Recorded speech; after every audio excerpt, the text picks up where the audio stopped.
하여 주셔서 주님을 찬양하고 기도할 수 있도록 인도해 주시니 감사합니다. 이 시간도 우리의 입술을 주장하여 주셔서 더욱더 주님 앞에나 주님께 기도할 수 있는 그러한 모습 가질 수 있도록, 주를 찬양할 수 있는 그러한 모습 가질 수 있도록 인도하여 주시옵소서. 예수님 이름으로 기도합니다. 아멘. 성경 말씀 구약성경 열왕기상입니다. 열왕기상 3장입니다.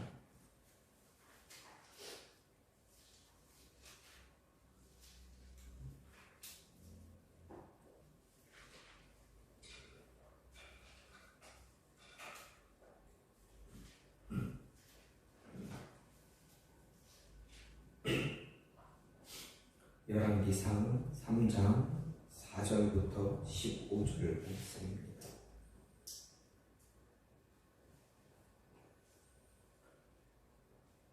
열왕기상 3장 4절부터 15절입니다. 이에 왕이 제사하러 기브온으로 가니 거기는 산당이 큼이라.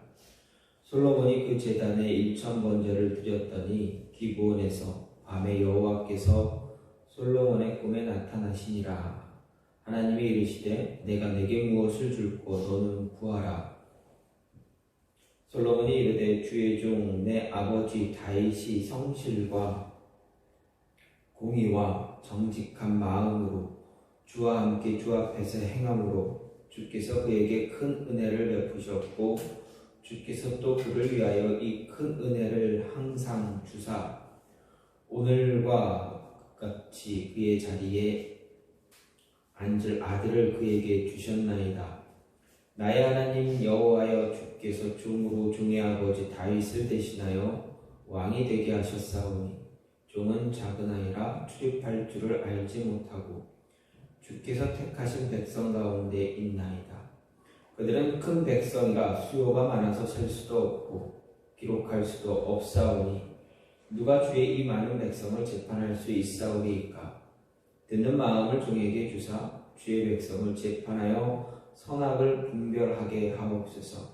솔로몬이 이것을 구하매 그 말씀이 주의 마음에 든지라. 이에 하나님이 그에게 이르시되 내가 이것을 구하도다. 자기를 위하여 장수하기를 구하지 아니하며 부도 구하지 아니하며 자기 원수의 생명을 멸하기도 구하지 아니하고 오직 송사를 듣고 분별하는 지혜를 구하였으니 내가 내 말대로 하여 내게 지혜롭고 총명한 마음을 주노니 내 앞에도 너와 같은 자가 없었거니와 내 뒤에도 너와 같은 자가 일어남이 없으리라. 내가 또 내가 구하지 아니한 부귀와 영광도 내게 주노니 내 평생에 왕들 중에 너와 같은 자가 없을 것이라. 내가 만일 내 아버지 다윗이 행함같이 내 길로 행하며 내 법도와 명령을 지키면 내가 또 내 날을 길게 하리라. 솔로몬이 깨어보니 꿈이더라. 이에 예루살렘에 이르러 여호와의 언약궤 앞에 서서 번제와 감사의 제물을 드리고 모든 신하들을 위하여 잔치하였더라. 아멘. 오늘 말씀 열왕기상 3장 4절부터 15절 말씀입니다. 오늘 말씀은 솔로몬이 나라 왕이 된 지 이제 얼마 되지 않은 그러한 시기의 배경과 솔로몬이 기브온에서 1000번제를 드리고 또 저녁에 잠을 청한 사이에 꿈을 꾸었던 내용에 관한 이야기입니다. 오늘 본문을 보면은 본문의 배경을 보면 크게 두 가지로 나눌 수가 있습니다. 하나는 솔로몬이 애굽 바로의 딸과 결혼했다라는 것인데 여기서 바로는 애굽의 21대 왕조를 이야기할 수가 있습니다. 솔로몬이 당시 애굽은 그 지역 그 근방에 있는 굉장히 강한 나라 중에 강한 국가 중에 하나입니다. 어떻게 보면 제일 강한 나라라 이야기할 수가 있습니다. 그런데 그런 나라와 솔로몬이 애국과 이런 정략적인 결혼을 했다라는 것은 그만큼 이제 이스라엘이라는 나라의 위치가 그 정도 애국과 같은 비슷한 그 정도의 위치가 되었다라는 것을 이야기합니다. 또 하나의 모습은 솔로몬이 산당에서 제사를 드렸다라는 사실입니다. 이것은 두 가지, 제사를 드린 사실에서는 두 가지를 생각할 수가 있는데, 먼저 솔로몬과 백성들이 산당이긴 하지만 하나님께 제사 드리는 일에 결코 소홀히 하지 않았다라는 것입니다. 솔로몬 왕국의 영화와 국위 영화, 번성 이런 원인이 다 하나님과의 바른 관계에서 시작되었다라는 것을 이야기해 줍니다. 또 한 가지는 솔로몬과 백성들이 산당에서 제사를 드렸다는 것을 보여줌으로써 이제 우상의 제사와는 확실히 구분되는 그러한 제사의 모습이었고 또 성전의 건축이 필연적으로 요구되었다라는 것을 알려줍니다. 이런 가운데 오늘 말씀은 솔로몬은 비록 산당이기는 했지만 그래도 하나님께 제사 드리는 일에 소홀히 하지 않았습니다.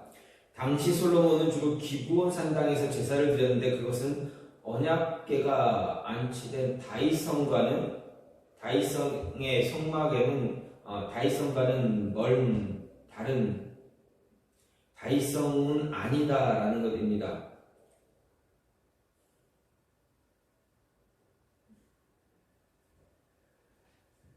왜냐하면 다윗성에서 제사를 드릴 수 없었던 이유는 그곳에 제사를 드릴 만한 기구가 없었기 때문입니다. 반면에 기브온 산당에는 사울의 녹제사장 학살 사건 이후에 성막이 이곳으로 옮겨져 제사드릴 기구들이 그곳에 기브온 산당에 비치되어 있었기에 그곳에서 제사를 드릴 수 있었습니다.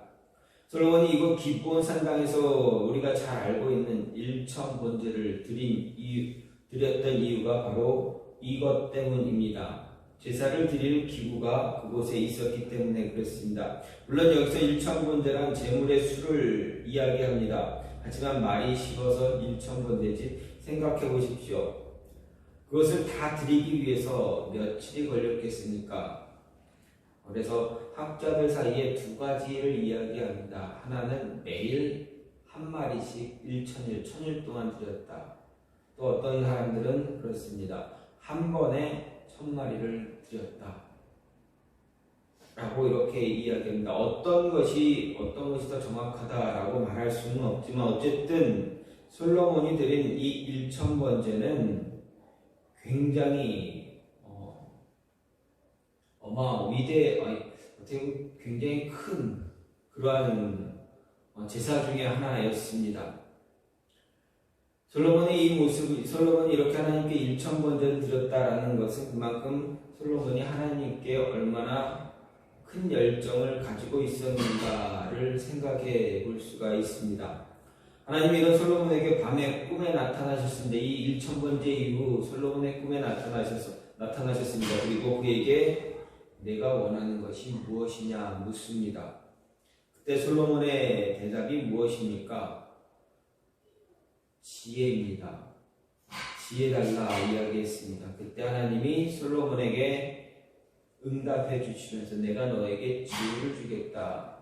그것뿐만 아니라 내가 구하지 않았던 부귀영화도 함께 주겠다. 장수하는 것도 주겠다. 다 주겠다. 일반적으로 사람들이 바라는 모든 것, 마음속에 품고 있는 그 모든 것을 너에게 다 주겠다라는 것입니다.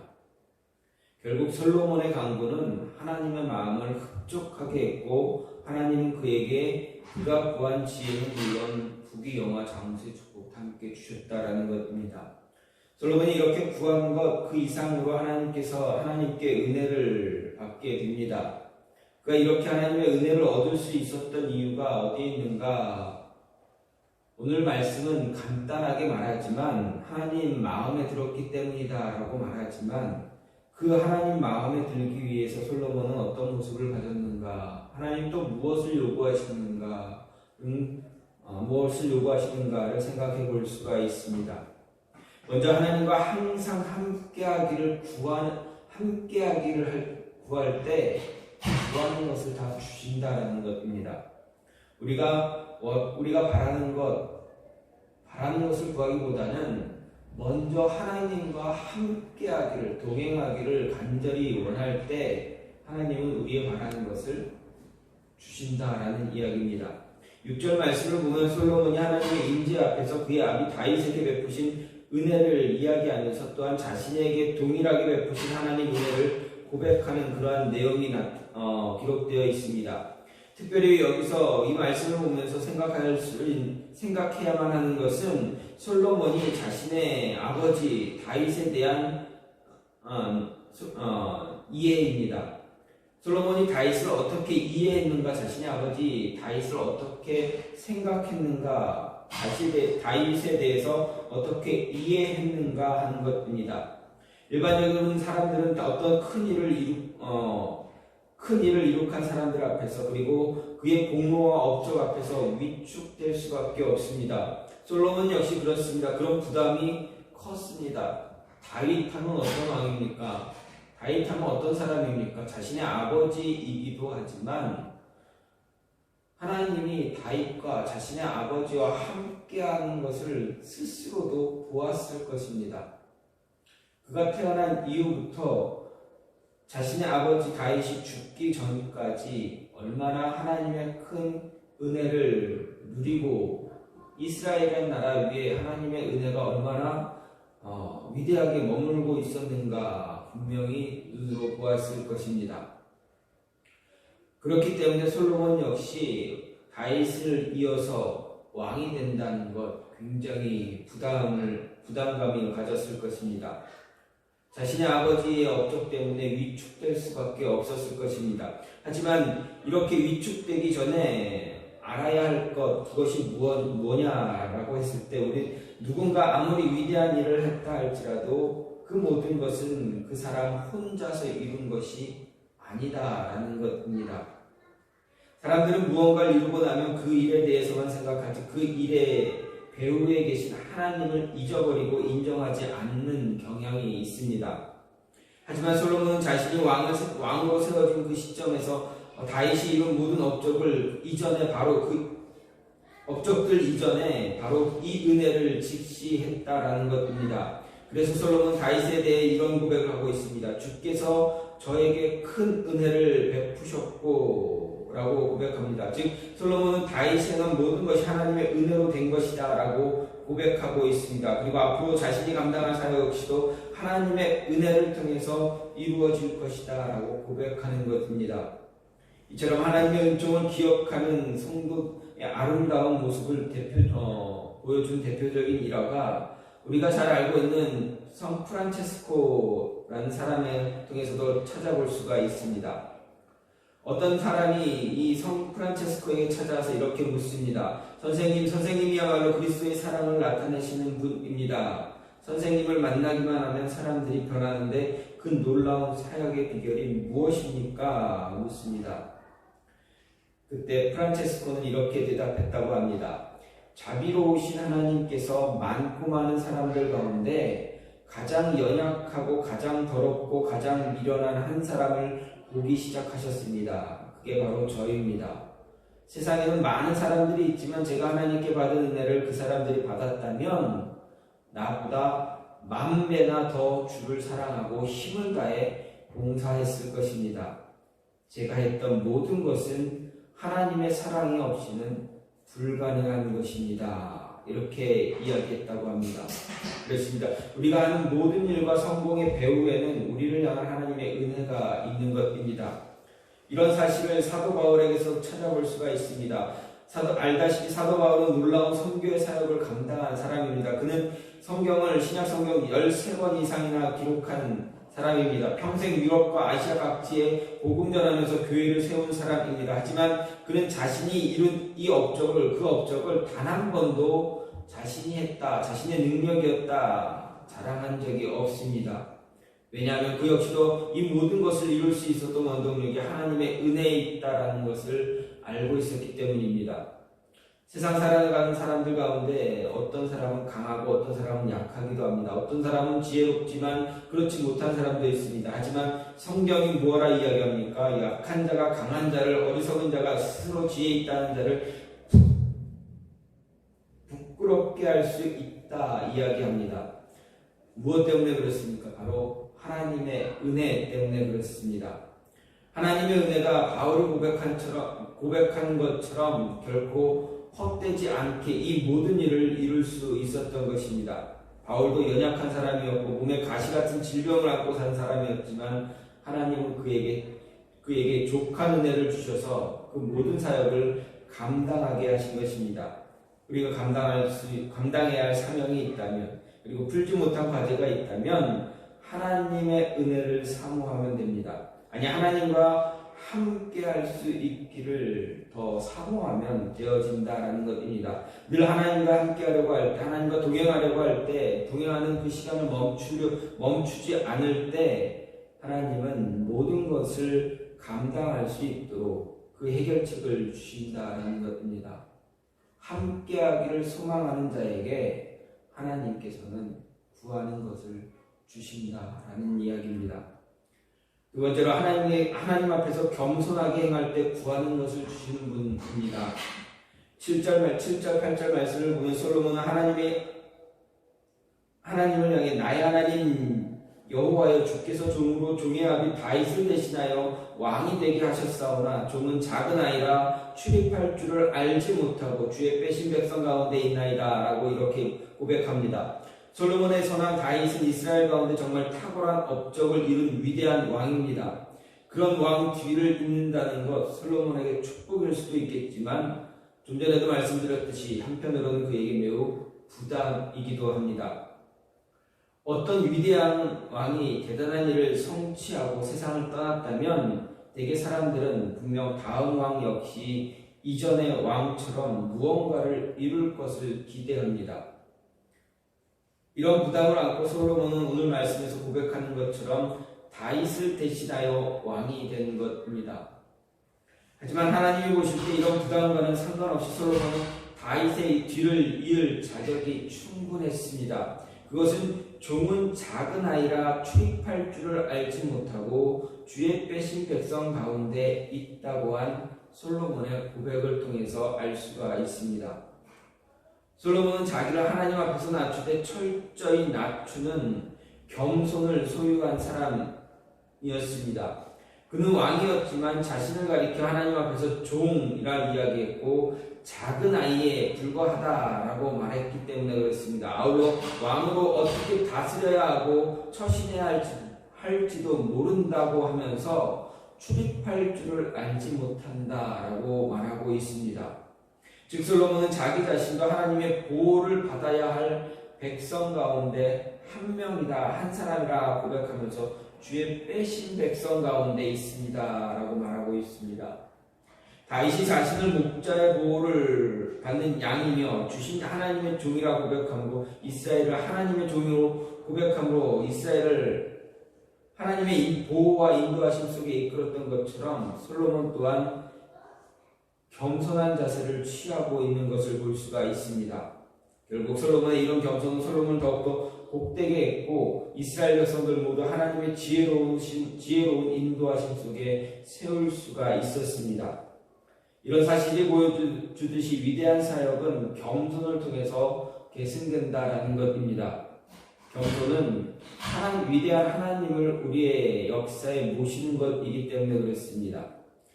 역사에는 위대하신 하나님의 능력이 나타나게 되어 있습니다. 하지만 겸손하지 못한 자는 결코 하나님의 일을 경험할 수가 없습니다. 위대한 하나님이 떠난 자리에서 일어나는 역사라고는 인간의 나약함과 어리석음만 나타나기 때문입니다. 우리 이 같은 역사를 솔로몬의 후계자였던 르호보암을 통해서 알 수가 있습니다. 그는 왕으로 즉위하자마자 어떻게 합니까? 백성들 앞에서 자신이 어떻게 나라를 다스릴지에 대해서 이야기해 줍니다.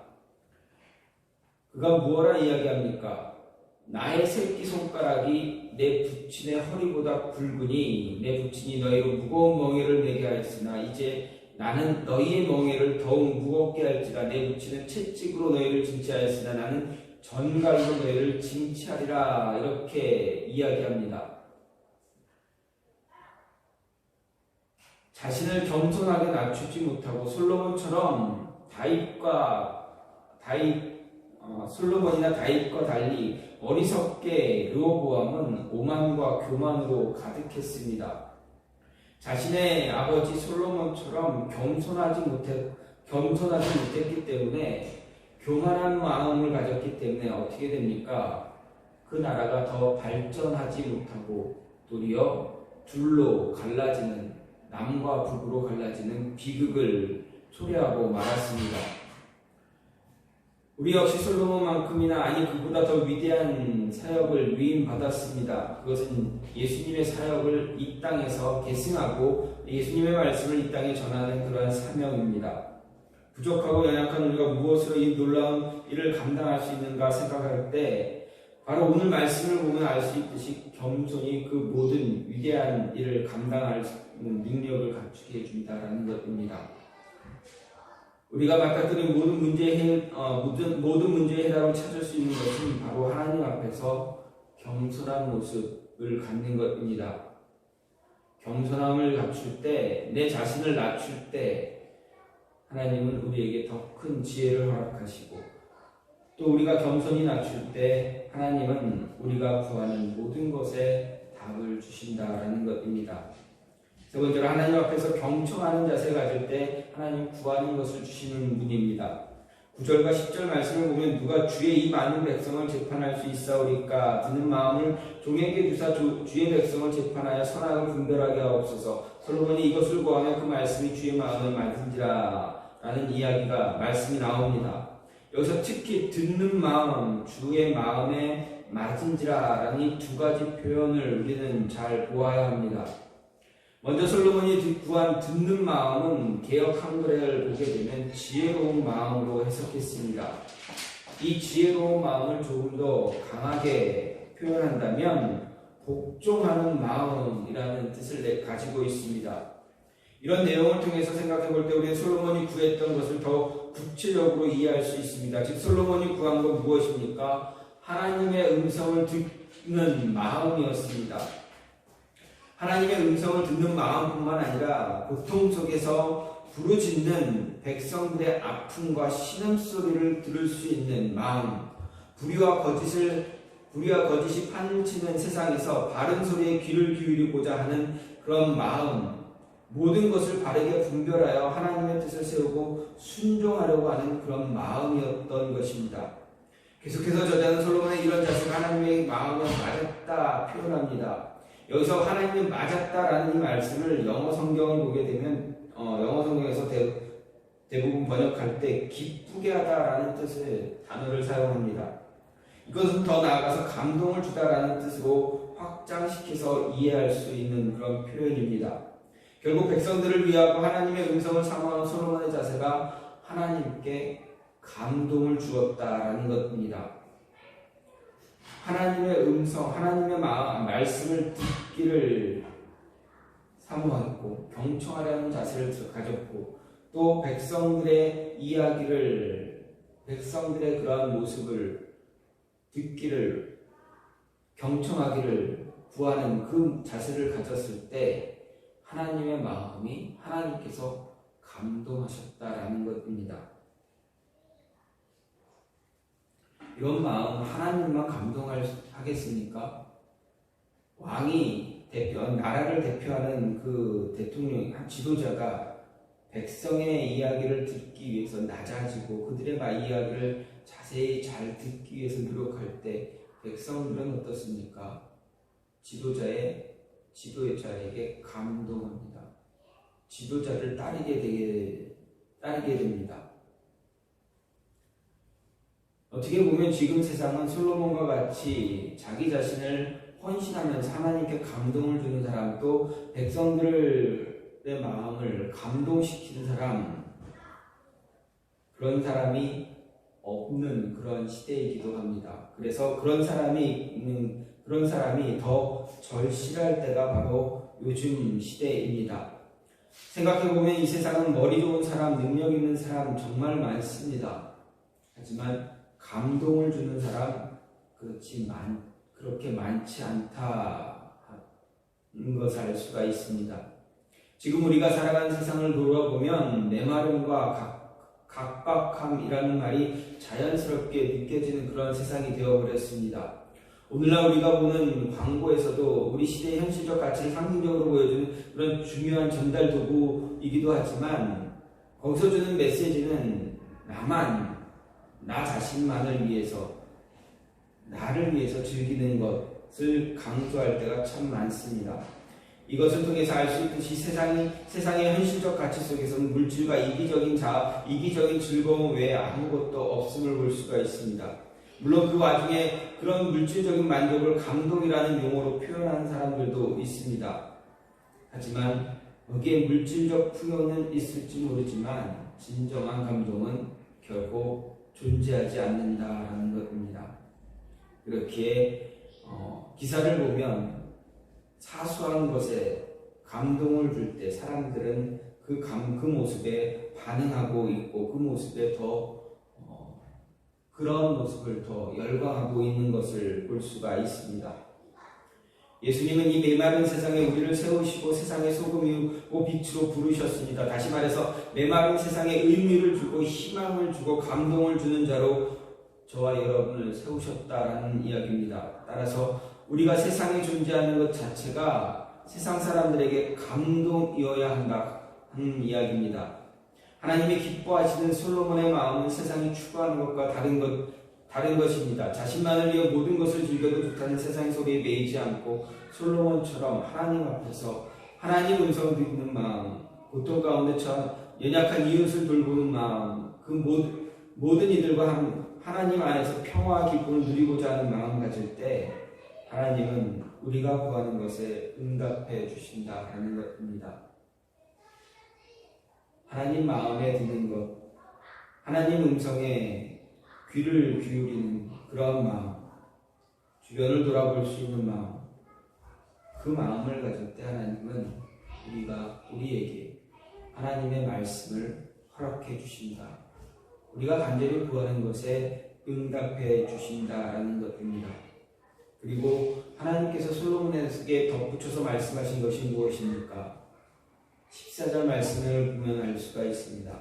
내가 만일 내 아버지 다윗이 행한 같이 내 길로 행하며 내 법도와 명령을 지키면 내가 또 내 날을 길게 하리라. 이런 하나님께 간절히 구하는 그 모습과 함께 하나님의 말씀을 지킬 것을 끝까지 지킬 때, 하나님의 음성, 하나님의 말씀 따라갈 때 하나님께서 더 큰 은혜를 허락하시고 그 길을 더 크게, 그 날을 더 길게 해주시겠다 말씀하고 계십니다. 이 말씀을 통해서 오늘 솔로몬의 모습을 통해서 하나님은 분명하게 저와 여러분에게 이야기합니다. 우리의 마음을 알고 계십니다. 하나님께서 우리가 구하는, 우리가 기도하는 모든 것, 우리가 간절히 바라는 것 다 알고 계신다 말씀하십니다. 그러면서 하나님이 원하시는 것이 무엇인가? 하나님 우리가 구하길 원하신다라는 것입니다. 구하는 것 주시는 분이 바로 하나님이십니다. 어떤 모습으로 구해야 되는가? 하나님 마음에 드는 것, 겸손하게 구해야 되고 하나님과 항상 함께하기를 소망하는 구하는 것, 그리고 경청하는 자세를 가질 때, 겸손한 마음을 가지고 경청하는 자세를 가질 때 하나님은 우리가 구하는 모든 것에 답을 주신다라는 것입니다. 야고보는 육적으로 구할 때 하나님을 주지 않으신다 이야기합니다. 하나님이 주실지 안 주실지 우리는 잘 모릅니다. 그러나 우리가 간절히 이러한 마음 가지고 구할 때 하나님은 분명한 답을 주십니다.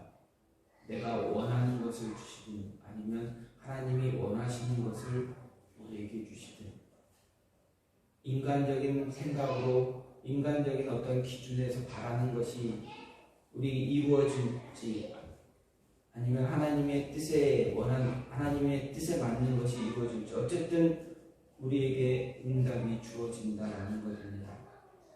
그래서 우리는 끊임없이 겸손한 모습으로 낮은 자세를 가지고 하나님의 음성 듣기를 간절히 간구하는 모습으로, 그리고 항상 하나님과 동행하기를 간절히 구하는 모습, 간절히 원할 때 하나님은 우리에게 응답을 주신다라는 것 잊지 마시고, 늘 어떻게 하면 하나님과 더 함께 할 수 있는가 고민하시고, 어떻게 하면 내가 조금 더 낮아지고 내가 조금 더 겸손한 모습을 가질 수 있는가, 어떻게 하면 내가 하나님의 마음, 하나님의 음성 조금이라도 더 들을 수 있는가 고민하면서 하나님께 나아갈 수 있는 저와 여러분이 되기를 간절히 소망합니다. 이 시간 같이 기도하기를 원하는데, 하나님의 응답, 우리가 구하는 것에 대한 하나님의 말씀 듣기를 원합니다. 그 말씀 듣기 위해서